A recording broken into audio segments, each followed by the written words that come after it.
Good afternoon. I'm a little bit late making a video. There's been storms all week in the UK. It's been so grey, so I've come out and the lighting's just been terrible. So this is the first real day where it's not wet, miserable, fog-induced. Today I want to talk about the idea of losing all of your friends. I would say at the age of 24 to 27. My first video I made was about having no friends, and I was jumping on the bandwagon of other content creators who have done videos similar to it, because I felt what they were saying was slightly different from my situation. I grew up in a town where if you didn't fit in, which can be like most towns, but I find the bigger towns, they're usually lots of different splinter cultures, so you can at least find some group to fit in with. I came from a town where you had to be part of a drinking culture, you had to be part of a car culture, and if you didn't really have any friends on the weekend. And the more you went through life neglecting that culture, the less friends you had, and then the more you start to do outside the area, also the less friends you'd have, because you were working outside and people would deem that as you were chasing something that was beyond yourself. And it was a good 50 minutes. It's the first video I've done. I've learned to edit myself since, so I don't think I'm going to be doing hour videos anymore unless I've really got something what's really complex to talk about. But yeah, I jumped on the bandwagon a little bit, and I was talking about having no friends, and the video wasn't exactly entirely true, because what I meant at the time was I have nobody in my phone book I can text at this point to aid me in life, because everybody I had known had moved on. We all moved on from each other, and the only person I could really contact was my girlfriend. And there's a difference between a romantic relationship and obviously a romantic relationship that can be your friend as well, but you also do need male companionship, and you obviously can be friends with females, but I don't know if that's can ever be entirely platonic. So I had nobody to talk to. It was extremely lonely, but the truth was I had acquaintances. I had people what I would nod to, I had people what I speak to. I had friends what almost like a dormant volcano. They hadn't blossomed into great extravagant relationships what I had in the past. And as time's gone on, I realized the truth of it. And this is the truth. Let me explain this to you guys. Say like this is the sun, a mass ball of solar energy, and say this is the thing we're all working towards. So we're thinking metaphorically now. This is the thing we all want. It's money, maybe fame, success, a decent relationship, good friendships. This is what we're all working towards. Now if you put a line through this ball of energy, on this side we have people what are okay with achieving. They just want to live. They just want to listen to music. They don't really need much money, don't really need much stuff. They might just be happy with so I would say myself, I'm happy just walking through the woods listening to music. That's all I really ask for in life. So I'd say I'm simple to impress. On this side you have people what is going on? Got a flock of birds escaping this tree. On this side you have people what they want everything. They want for status, they want the car, they want the best looking person to date, they want the big house, they want the big career. Now it's all the same. The scale slides to the ball of energy, because we all somehow revolve around this ball of energy. When you pick whatever side you're on, your friends are up here and up here and up here will, if they're stuck in a rut, they will get jealous. They will throw stones. And as you start to age, so when you get into your mid-20s, you start to realize, oh, I can't eat junk food anymore. I used to eat pizza every single day. I can't do that anymore. I used to drink a milkshake every single day. I can't do that anymore because my body's just not taking it. I need to actually maintain my body. I don't have all the time in the world. I can't just sit here and play video games. I actually have to put a bit of work in now to make my later life easier and to start the ball rolling on some sort of successful thing for myself. Even if you're on this side of the ball and you're just happy working, a job which just brings enough money in, you still need to get the ball rolling on that. And when you realize you're 24, you're 25, you're 26, and let's say you've got into a substantial relationship, your single friends who aren't in substantial relationships are going to throw stones. They're going to be skeptical. They're going to say things to you like, oh, it's maybe best to stay single now. You're rushing in too fast. This person is toxic, whatever. Whether the person's toxic or not, that's a whole different conversation. But what we're talking about now is when you approach this part of your life, your friends are going to start to go like dominoes. And I see this effect not just on myself, but I see this effect on everybody around me because they're all having problems with the friendship group. And what people try to do, they try to recreate the friendships they've had. They try to invite them to play board games. They try to invite new people to come play board games with them. They try all these new ways of bonding experiences. But the truth is, you don't need those. You don't need to create those types of friends. So say if I was to go, I'm not going out now looking for friends. I'm not going to try and find somebody who enjoys being out in nature. But what a lot of people like to do, they like to pick a random person who they think has decent morals, decent values, and they try to bend that friend, that person, that acquaintance into somebody they would like. They try to... In fact, just recently, I had a guy who wants to be friends with me. Seems like a decent guy. And his method is he's a big fan of board games. He wants me, that's why I mentioned board games earlier, he wants me to play board games with him, but I'm not interested in board games. I don't want to play board games. So they're the sort of friends you create in your early thing, but we need to move past that now. We need to not make the friendship on our activities and our hobbies and what we like. We need to make our friendship on our values. And it doesn't matter if the person you're trying to make friends with has nothing similar to you. You need to challenge yourself. So that's why people are struggling, because people are losing the friends. Because when you're younger, you make friends in the sense that, oh, you're into the same thing I'm into. We're kind of socially awkward. We're kind of extroverted. Whatever it is, you make friends like that. And then when you get into later life, usually because you met at school, usually because, I don't know, you met in circumstances where you're kind of forced to be friends, you kind of have no choice to not be friends with that person. Man, I look tired today, don't I? It's because I am.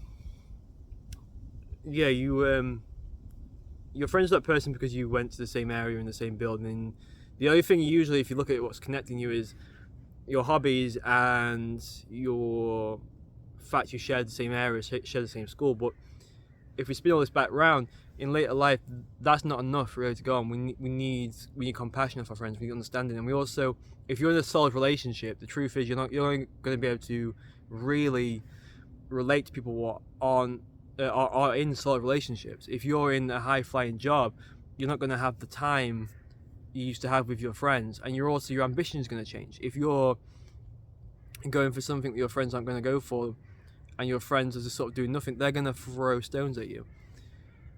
And that's how we get ourselves into these lonely situations. This is how we end up thinking that we're the bad guy or bad girl, whatever it is. So what I've started to realize now is that when I had no friends, I always had acquaintances, and part of the issue was I was thinking, wait, do I have poor communication skills? I even thought, well, maybe I'm just a bit of a abrasive person, so I'm not somebody who's going to attract lots of people. But what I've realised is now, that's actually not true. I have the communication skills. Everybody I talk to, are just mere acquaintances. You know, you have a friendly relationship with the person at the supermarket. You have a friendly relationship with the person who cuts your hair. You have the friendly relationship with that person you're passing the street every single day. That's the basis to build off of. Then you look around and you think, these people, the people you do know in your life, these people are different to me, but that's okay. And I think sometimes the worst advice can be, if you have no friends, it is to join a club of interest and then try and build up the interest. Now, I do think you can make friends off that. So let me say again, I think that is good advice. I think you can make friends off of that. But I think the type of friends we're all looking for is also kind of impacted from the social media. The type of friends we actually want, I don't think we really want the acquaintances. I don't really think we want people what are into what we want. We want people we can just talk to. We want to be able to go to we want to look down our phone, we go up and go to a cafe and trust this person. But because we're all kind of judging each other at the moment, and because in the society we've created and we live in, we all know each other's problems and we can all look from afar and we can all judge. You know, say if there's a guy over there making a video now, and he looked across and he just gave me sort of a passive look, and I might think in my own head that he hates the video I'm making, or that he just doesn't like me, but I might have interpreted it wrong because this is what we're all doing. We're all looking and we're all pretending that we can read each other's body language, but we can't. So what this means is we're all looking for this true friendship, this true respect for each other, somebody who they'll buy you a round of drinks and you forget to pay them back and nothing's ever said, but you remember to get it next time. That type of friendship, the type of friendship where you can tease each other, but then you can stop and you can talk deep, you can talk about yourself. A friend, you can meet at a bar or whatever it is you do, every social activity, you can go for a walk in the woods and just talk, just air out life. I think that's what we really want, and I think that is the hard thing to get. That's the type of friendship we're all struggling to unlock. And I think when you're younger, you have more of a chance of that because you're not constricted to a job or an area, or where I'm from, if you want to do something a bit different with your life, you have to move the area basically. And in doing that, obviously you leave a lot of people behind what aren't leaving the area. So I think it's been very hard to connect. But this is a more indie look at this topic, is in a way strangers are the best friends. In a way we are all connected. We can meet somebody for the very first time, a stranger, and we can sort of understand. I find the best way to talk to people in general is just to talk to people as if they were as intelligent as you, and talk to people as if they understood life as you. So an example would be this. There was a woman the other day who, let me think of the correct term,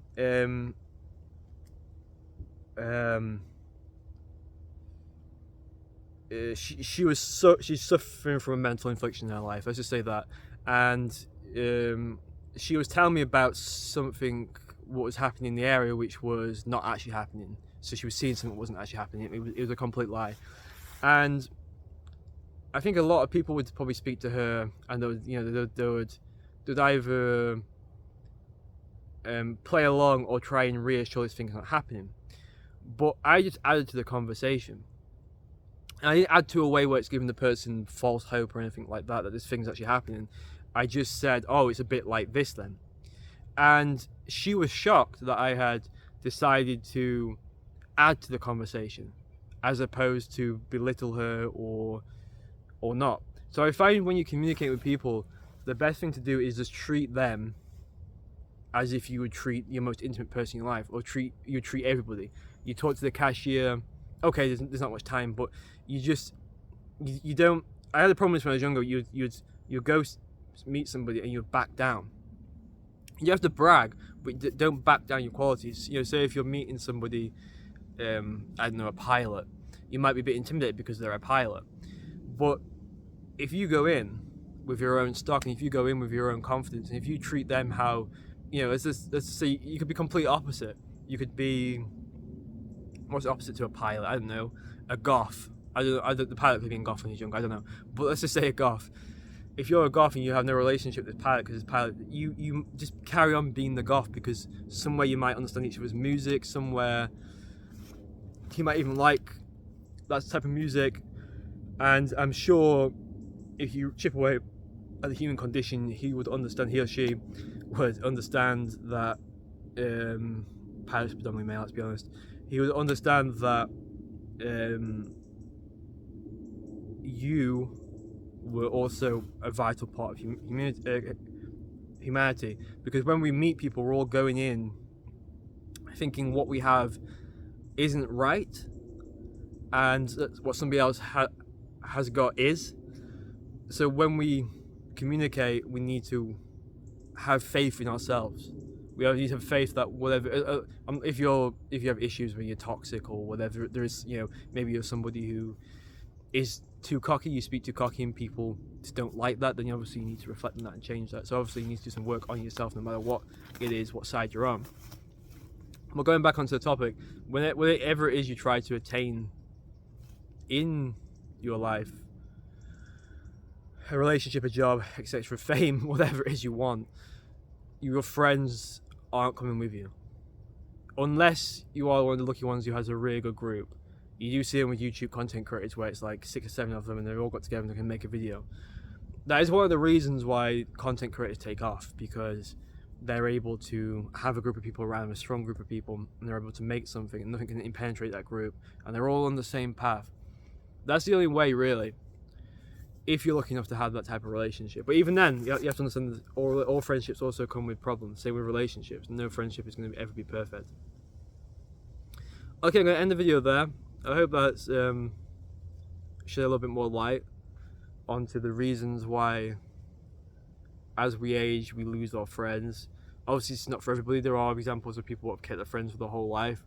But again, don't always look through that from rose-tinted glasses. I'm sure they have their problems. I don't believe, if there is somebody who's saying to you, I had a friend who we've never had an argument, that's probably because the relationship hasn't been tested properly. And that's probably because, and I'm probably behind each other's back, they do have little disagreements and they are at each other. There's no such thing as not, but there are such thing as healthy relationships. So don't feel lonely. More look at it, it's time to cut your toxic friends off. You got to a certain age now, these people don't need to come with you anymore.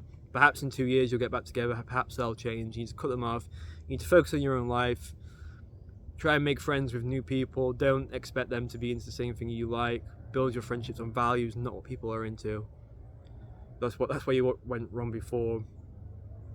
Because if you build your friendships on values, you know, I want to be friends with this person because this person is honest and giving and honest in the sort of sense that they'll tell you the truth. As opposed to my friends what are into these types of board games and are just toxic to me. Sure, this new friend might not be into these board games, so we have nothing to talk to on that, and I can't talk about my hobby, but I don't really need him or her to talk to about my hobby. I just need somebody decent there for the ride, and somebody who's going to inspire me and give me ambition and help me in the dark times. That's what we all need, really. Opposites do attract, guys. Okay, ciao.